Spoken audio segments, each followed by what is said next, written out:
So those are the 4 reasons.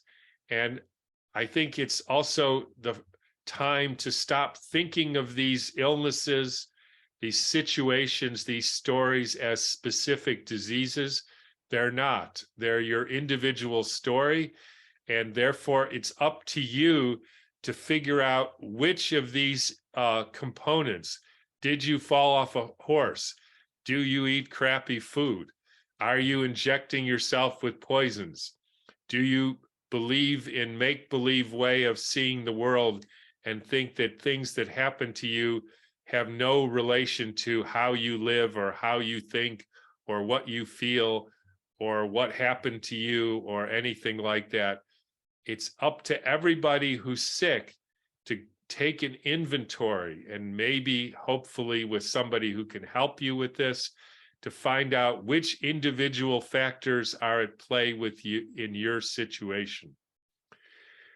I would then suggest for everybody as a sort of practical suggestions, and I've seen this first one work now in a number of cases.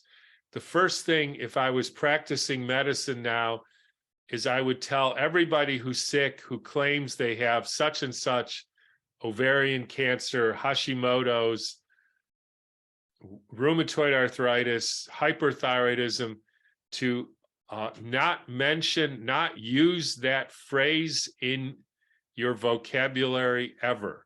Don't speak those words. You don't have that disease. You have a story. Here's your story. Try to be as specific and detailed with telling the story as possible. It's a real art to doing that, to have the courage and the wisdom to tell the story, just what happened, just the facts.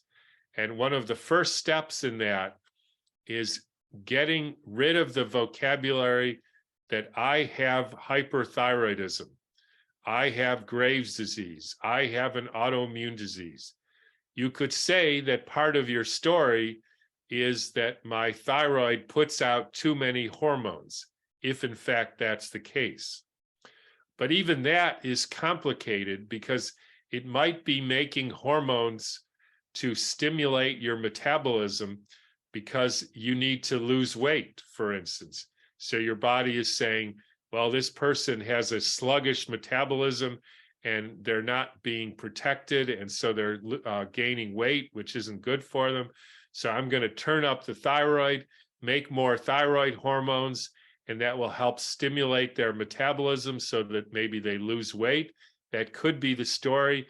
Unfortunately, that is misinterpreted as a disease, and you would then get diagnosed with a disease called hyperthyroidism caused by an antibody which may or may not even be present, and may be present in people who don't have any symptoms like this, and that antibody has never been shown to actually cause your problems by itself. So stop using that terminology, stop thinking like that, and start thinking about stories.